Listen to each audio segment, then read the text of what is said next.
خدا کا کام ہے حجتوں کو تمام کرنا۔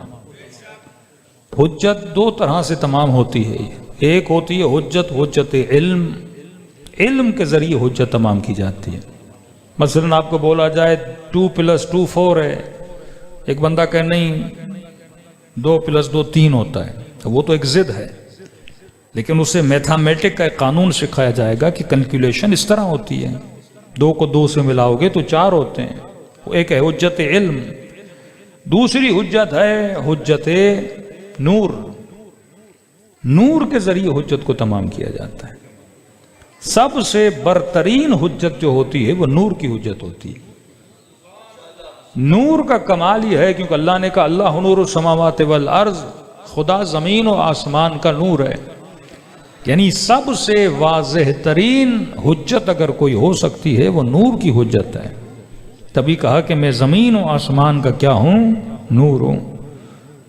نور کا ایک کمال یہ ہے کہ نور خود نظر نہیں آتا، پر جس پہ پڑتا ہے اسے ظاہر کر دیتا ہے۔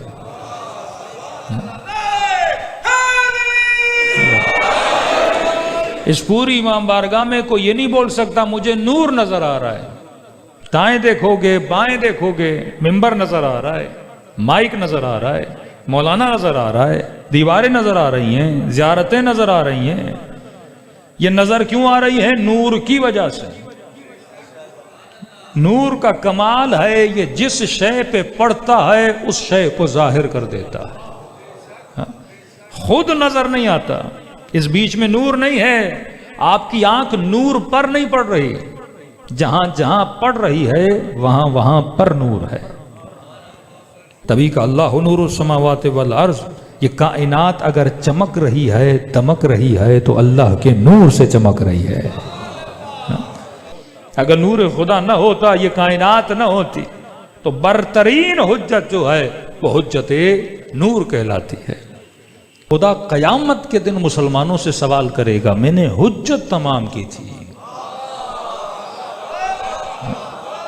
سیدہ کا واقعہ اتمام حجت کا واقعہ ہے، کربلا کا واقعہ اتمام حجت کا واقعہ ہے۔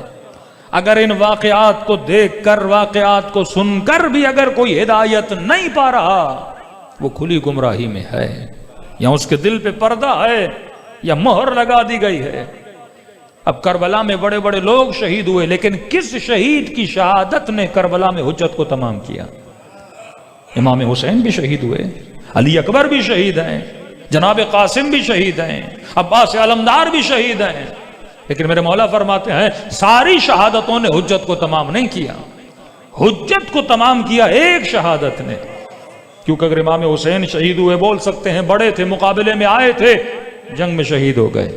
عباس علمدار عمر میں بڑے تھے، آیا حملہ کیا، ہم نے دفاع کیا، شہید کر دیا۔ قاسم جوان تھا، اکبر جوان تھا، آیا حملہ کیا، جنگجو تھے، لڑے، اور لڑائی کے نتیجے میں کیا ہو گئے؟ شہید ہو گئے۔ فرمایا ایک شہید ایسا ہے جس نے امت کے لیے حجت کو تمام کیا، وہ شہادت علی الاصغر ہے۔ کہ 6 مہینے کا بچہ، اس سے کیسی دشمنی، اس سے کیسی عداوت، جو تلوار اٹھا نہیں سکتا، تو یہ وہ وقائع ہیں۔ تبھی وہابیت بہت کوشش کرتی ہے بالخص واقع کربلا میں یہ ثابت کرے کہ جناب علی اصغر عامدن شہید نہیں ہوئے تھے۔ آج برملا بولتے ہیں کہ بھائی 40 تیر چلے تھے، ایک تیر اتفاقاً علی اصغر کے گلے میں لگا، یہ نہیں کہ عامدن مارا گیا تھا۔ تبھی مصائب میں ہمارا فوکس ہوتا ہے کہ حرملا نے دیکھ کر، نشانہ لے کر گلو علی اصغر پہ تیر مارا تھا۔ ہر کسی کے خون کو اٹھا کے امام حسین نے یہ جملے نہیں کہے، لیکن جب خون علی اصغر مولا کے ہاتھوں میں آیا، فرمایا نانا میں قیامت میں ان کی شکایت کروں گا، اگر اس دن وہ نہ ہوتا، آج حسین کے ہاتھوں میں علی اصغر کا خون نہ ہوتا۔ کیونکہ اس خون نے کس کو تمام کیا؟ حجت کو تمام کیا۔ اسی طرح مدینے میں یہ بڑا اعتراض ہوتا ہے کہ مولا علی دروازے پر کیوں نہیں گئے؟ گھر میں زبیر موجود ہیں، گھر میں سلمان موجود ہیں، گھر میں اباذر موجود ہیں، گھر میں مقداد موجود ہیں، 6-7 اصحاب خاص امیر المومنین گھر میں موجود ہیں۔ سوال بنتا ہے، دروازے پہ دستک ہوتی ہے، پتہ ہے لوگ علی کو لینے کے لیے آئیں گے، سلمان چلا جاتا، ابوذر چلا جاتا، مقداد چلا جاتا، کہ نہیں اگر وہ جاتے تو حجت تمام نہ ہوتی۔ کیا خلافت اول میں بڑے بڑے اصحاب مارے نہیں گئے؟ زکوٰۃ کے معاملے میں، دوسرے معاملات میں کیا خلافت جناب عثمان میں بڑے بڑے اصحاب قتل نہیں ہوئے؟ ہر خلافت کے دور میں کوئی نہ کوئی معاملہ ہے جس میں اکابرین میں سے بھی کئی لوگ جا چکے ہیں، وہ زکوٰۃ کا معاملہ تھا۔ ابن تیمیہ نے اپنی کتاب میں لکھا کہ یہ لوگ جب علی کے در پہ گئے تھے، کہا کیوں گئے تھے؟ کہ علی بیت المال نہیں دے رہا تھا۔ یہ تو ہاں، اب یہ الزامات تو انہوں نے کتابوں میں ابن تیمیہ نے لکھ دیے کہ علی بیت المال نہیں دے رہے تھے، اور اس نتیجے میں مولا علی دروازے پر جاتے کہ مولا فرماتے ہیں علی کو یہ خوف تھا کہ اس لڑائی میں کہیں حسن و حسین کی جان کو خطرہ نہ ہو جائے، کہ جن کے وجود سے اللہ نے شجر مبارک کا سلسلہ جاری رکھنا ہے، جن کے وجود سے امامت کے سلسلے کو جاری رکھنا ہے۔ مولا جاتے بول سکتے تھے شاید حکومت کی خاطر علی گئے، یہی الزامات جو لگائے، کیونکہ 1000 سال کے بعد یہ پس منظر آپ پڑھتے تو سینیریو کچھ اور ہوتا۔ وہاں پر اگر کوئی حجت کو تمام کر سکتا تھا، وہ وجود صرف سیدہ فاطمہ کا وجود، کیونکہ اس امت میں علی کا بھی اتنا احترام نہیں تھا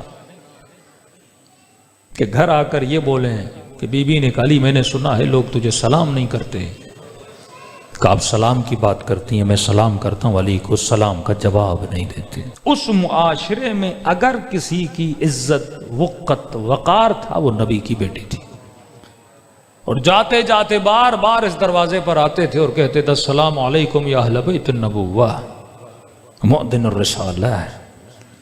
اگر کسی کے احترام میں کھڑے ہوتے تو اپنی بیٹی کے احترام میں کھڑے ہوتے۔ شیعہ سنی دونوں میں یہ روایت صحیح و سند ہے کہ فرماتے ہیں جس سے میری بیٹی ناراض ہے اس سے میں ناراض ہوں، جس سے میں ناراض ہوں اس سے خدا ناراض ہے، جس پہ میری بیٹی غضبناک ہے اس پہ خدا غضبناک ہے، اور جس پہ خدا غضبناک ہے اس کے ایمان کا کیا کہنا۔ جب مولا علی کے گھر کی طرف جا بھی رہے تھے تو یہ ان کے وہم اور گمان میں بھی نہیں تھا کہ ہم دروازے پہ دستک دیں گے اور نبی کی بیٹی دروازے پر آئے گی۔ سب کو پتا تھا گھر میں کتنے لوگ بیٹھے ہیں، یہ تو پلاننگ میں تھا ہی نہیں کہ نبی کی بیٹی جو پورے مدینے میں مشہور ہے کبھی نامحرم سے کلام نہ کرنے والی، نابینا گھر میں آتا تو نبی کہتے بیٹی یہ دیکھ نہیں رہا، فرماتے بابا وہ نہیں دیکھ رہا، فاطمہ تو دیکھ رہی ہے۔ جن کے لیے مشہور تھا جب چلتی بھی تھیں تو آگے پیچھے کنیزوں کو رکھتی تھیں، کبھی بھی ایسا کیوں کرتی ہیں کہ میں نہیں چاہتی میرے قدموں پر بھی کسی نامحرم کی نگاہ پڑ جائے۔ جو وصیت کریں تو یہ کہیں کہ فضا مجھے خوف ہے، عرب خواتین کے جنازوں کو 4 پائی پہ رکھتے ہیں، جنازہ ظاہر ہو جاتا ہے، بدن کا قد کاٹھ کا پتہ چلتا ہے۔ کبھی بھی حبش میں عورتوں کو تابوت میں رکھا جاتا ہے، علی سے وصیت کرو ابھی سے میرا تابوت بنانا شروع کر دے۔ ایسی عفیفہ بی بی جب دربار میں حق مانگنے جاتی ہیں پہلے خود کلام نہیں کیا، کنیز نے باتیں کی، جب بات کو نہ مانا گیا تو پھر خود تختر رسول نے بات کو شروع کیا۔ کہتے ہیں مسجد میں جتنے اصحاب تھے انہوں نے رونا شروع کر دیا کہ ایسے لگ رہا ہے جیسے مصطفیٰ باتیں کر رہا ہے۔ اخلاق مصطفیٰ میں کلام، کسی کی پلاننگ میں نہیں تھا کہ بی بی دروازے پر آئیں گی، یہ سوچا بھی نہیں تھا۔ وہ واحد بی بی ہیں جس نے حجت کو تمام کیا۔ اب صدیوں کے بعد بھی کوئی مسلمان واقعہ سنے گا نا کہ نبی کی بیٹی گئی تھی، جو رسالت کی گود میں پلی ہے، جو مفسر قرآن ہے، جو فقہ کے احکام کو مکے اور مدینے کی عورتوں کو سکھانے والی بی بی ہے، اس بی بی کو دربار میں جانا پڑا۔ اس بات سے تو انکار نہیں ہے کہ نہیں گئی، ہر کوئی مانتا ہے۔ بات چھڑ جاتی ہے، کہ ان کا مقصد یہ تھا، ان کا مقصد وہ تھا، لیکن دربار میں جانے کا کوئی انکار نہیں کر سکتا کہ گئی تھی. دلائل دیے، قرآن کی آیتوں سے دلائل پیش کی، آنے والی نسلوں کے لیے حجت کو تمام کیا. کس حجت کو؟ کہ اے مومن، اے میرے ماننے والے، اگر تیرے امام زمانہ کی بات آئے تو خون دینے کے لیے بھی تیار ہو جانا. اگر امامت کی بات آئے تو قربانی سے ذرہ برابر دریغ نہ کرنا.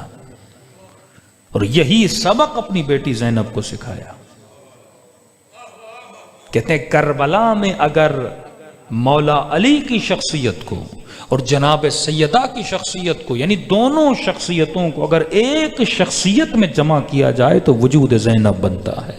اور جب کوفے کی بازار میں خطبہ دینے لگیں، فصاحت بلاغت کے اعتبار سے سننے والے کہتے تھے لگ ایسے را جیسے علی خطبہ دے رہے ہیں. دونوں شخصیت یعنی اپنے بچوں کو سکھا کر گئیں کہ جب بات تیرے امام زمانہ پر آئے تو ذرہ برابر دریغ نہ کرنا. وہ چاہے زہرا ہی کیوں نہیں ہے، کتنا بڑا وجود ہے، جس کے لیے بولا وآت ذی القربى حقہ، جس کے لیے بولا قل لا اسألکم علیہ اجرا الا المودۃ فی القربى. یہ بیوی اپنے وجود کو کس پہ قربان کر رہی ہیں؟ اپنے امام زمانہ پر قربان کر رہی ہیں. اور مقام اتنا بلند کہ میرے 11ویں امام فرمائے عائشیو نحن حجج اللہ علیکم، ہم سب امام تمہارے اوپر اللہ کی طرف سے حجت ہیں. پھر فرمایا ہماری دادی زہرا ہمارے اوپر حجت ہے. اب علماء کہتے ہیں ہم پریشان ہیں کہ بی بی کے مقام کو نام کیا دیا جائے. یہ بڑا آسان ہے بولنا فلاں نبی ہے، فلاں رسول ہے، فلاں امام ہے. سیدہ کے لیے کیا بولیں کہ امام یہ بولے میرے لیے حجت ہے. آج پوری امت اس اصرار پر ہے کہ بھائی نبی کی ازواج کا احترام کیا جائے. دلیل صرف بیوی ہونا نہیں ہے. اگر بیوی ہونا دلیل ہوتا کہ اگر کوئی نبی کی بیوی ہے اور صرف اس وجہ سے احترام کیا جائے تو بیوی تو لوط کی بھی ہے، بیوی تو نوح کی بھی ہے، مختلف انبیاء کی بیویاں ہیں. مسلمان ان کا احترام نہیں کرتا. ازواج رسول کا احترام کیوں کرتا ہے؟ کہتے ہیں ہمارے پاس دلیل ہے، اور دلیل میں قرآن کی آیت ہے کہ اللہ نے حکم دیا ہے مسلمانوں نبی کی بیویاں تمہاری ماؤں کا مقام رکھتی ہیں، تبھی کا احترام واجب ہے. علی بن ابی طالب نے بھی اسی بنیاد پہ احترام کیا. لیکن ذرا یہ مفسر تفسیر سے پڑھے کہ نبی کی بیویاں مائیں ہیں، کیا ہر اعتبار سے ماں ہیں یا صرف ایک اعتبار سے ماں ہے؟ آپ کی ماں بھی آپ کے گھر میں ہے. کیا نبی کی بیویاں اسی طرح ہماری مائیں ہیں جس طرح ہماری اپنی مائیں ہیں؟ کہ نہیں. ماں بیٹے کی محرم ہوتی ہے. ماں پر واجب نہیں کہ بیٹے کے سامنے سر پہ دوپٹہ رکھے، ماں پر واجب نہیں کہ بیٹے کے سامنے حجاب کرے. تو اگر نبی کی بیویاں قرآن کی آیت کے مطابق مسلمانوں کی مائیں ہیں تو پھر حجاب واجب کیوں ہے امت سے؟ فوراً حجاب کی آیت آتی ہے کہ اے نبی کی بیویوں گھروں سے نہ نکلنا، اے نبی کی بیویوں اپنی عفت اور حجاب و حیا کا خیال کرنا، کیونکہ تیرا مقام بلند ہے، تمہاری ذمہ داری بھی بلند ہے. تو امت کا کوئی امتی نبی کی بیویوں کا محرم نہیں ہے، نہ وہ ان کی محرم ہے. حجاب واجب ہے. دوسری چیز، بیٹا اپنی ماں کا وارث بنتا ہے. اگر آپ کی ماں ہے خدا نخواستہ دنیا سے چلی جائے، بیٹے ہو اس کے وارث ہو، اس کے مال اس کے دولت میں آپ کا حصہ ہے. نبی کی بیویاں مائیں ہیں، لیکن کیا امت ان کی وارث ہے؟ کہ نہیں ہے. ایک چیز رہ جاتی ہے، جس طرح ماؤں سے نکاح حرام ہے، اس اعتبار سے نبی کی بیویاں تمہاری مائیں ہیں، امت پر ان سے نکاح حرام ہے. ایک شک میں یہ تمہاری کیا ہے؟ مائیں ہیں، احترام کرو. جنگ جمل ہوئی، علی بن ابی طالب نے زوج رسول کو 40 سواروں کے ساتھ روانہ کیا. آدھے راستے میں اپنے بھائی سے شکایت کی، محمد ابن ابی بکر. کہا کہ علی نے میرا احترام نہیں کیا. کہا کیوں؟ کہا میں نبی کی بیوی تھی، مجھے مردوں کے ساتھ بھیجا، اچھا ہوتا کہ مجھے عورتوں کے ساتھ بھیجتا. تو بھائی نے کہا علی کو پتا ہے کس طرح ادب کرنا ہے، احترام کرنا ہے، کہ علی سے ناراض ہونے کی ضرورت نہیں ہے. 40 سواروں کو بلایا اور سواروں کو کہا کہ چہروں سے نقاب کو ہٹا دو.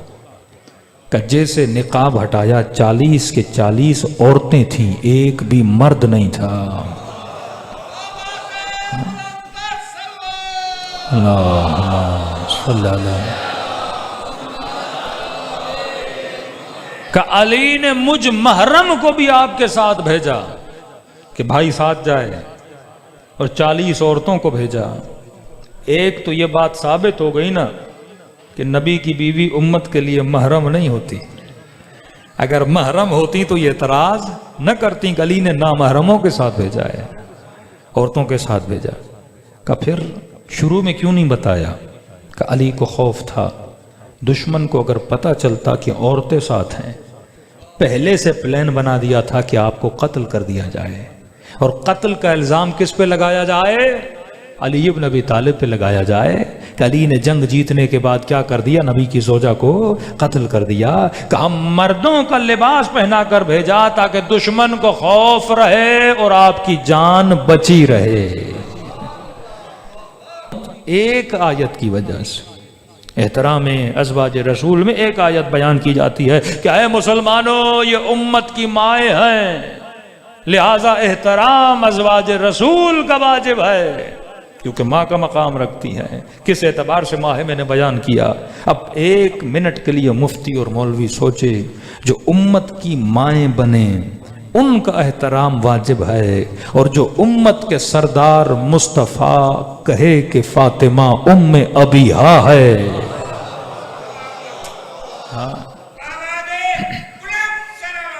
اللہم صلی اللہ. کہے کہ یہ مصطفیٰ کی ماں ہے. آج تک کبھی آپ نے دیکھا کہ باپ بیٹی کے احترام میں کھڑا ہو جائے؟ کل کو یہ بولے عرب میں رسم تھی، تو آج تک ہے کوئی ایسی رسم عرب میں؟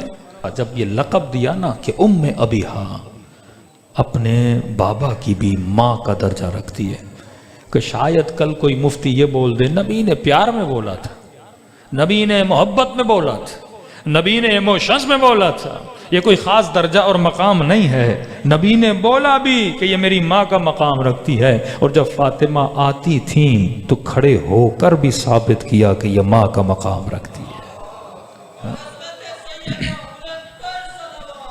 اللہم صلی اللہ.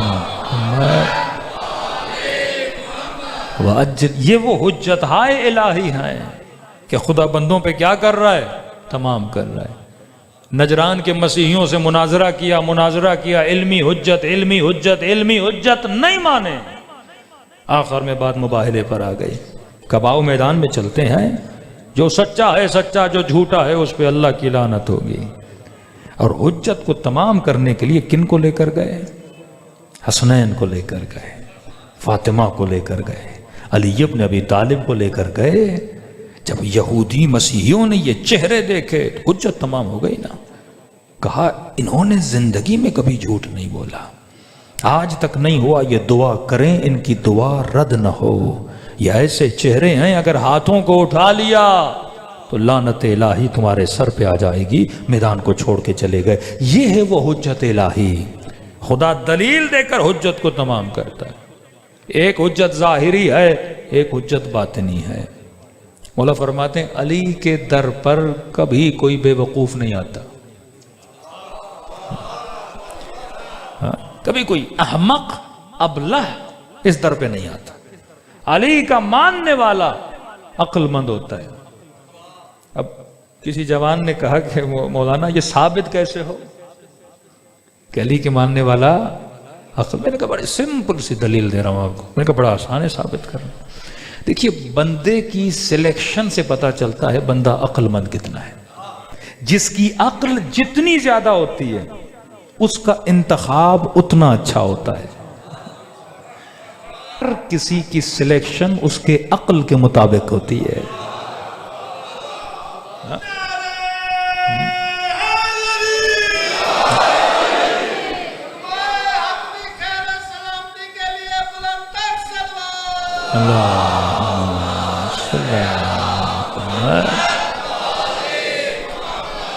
کسی بھی امت کے فرد سے پوچھ لیں بڑے سے بڑا مفتی کا سب سے زیادہ فضائل نبی نے کس کے بیان کیے؟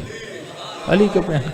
سب سے یعنی یہ مسلم علیہ ہے. سب سے زیادہ آیتیں کس کی فضیلت میں؟ کس صحابی کی فضیلت میں؟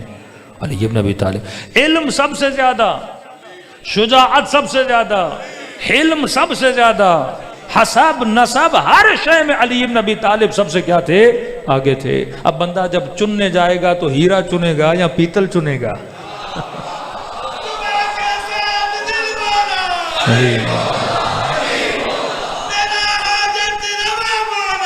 علی مولا، علی مولا.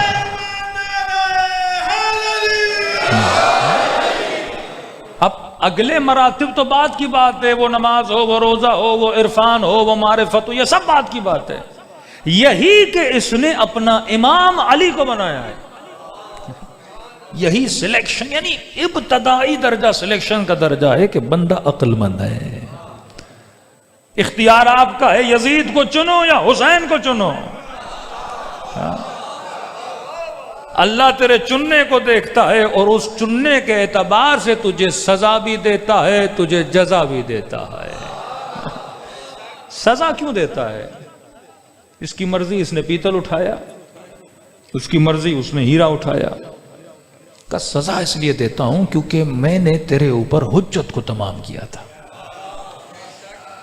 عقل دی تھی تجھے، تو گدھا نہیں تھا کہ تیرے گردن میں ہیرا باندھا جائے یا پتھر باندھا جائے کوئی فرق نہ پڑے. چیز نہیں تو تو صاحب عقل نہیں. پھر میں تجھے حیوان بنا کے قیامت میں اٹھاؤں گا. جس نے اپنی عقل کو تھوڑا بہت بھی استعمال کیا وہ در علی کا نوکر بن گیا. عاشق کمال تھا اور کمال اہل بیت میں نظر آیا. عاشق حسن تھا، حسن اہل بیت کی سیرت میں نظر آیا. تو فرمایا حجت کو تمام کیا. سیدہ نے لوگوں پر حجت کو تمام کیا. جب تک عقل کو استعمال نہیں کرو گے. اکثرهم لا یعقلون، اکثرهم لا یشعرون، لہم آذان لا یسمعون. کان ہیں سنتے نہیں، آنکھیں ہیں دیکھتے نہیں، فکر ہے پر سوچتے نہیں، عقل ہے پر استعمال نہیں کرتے. تو اگر دنیا استعمال کرے یہ جوہر الہی جو ہر کسی کو دیا ہے، وہ کبھی بھی مکتب اہل بیت سے دور نہ ہو. صلوات پڑھے محمد و آل محمد.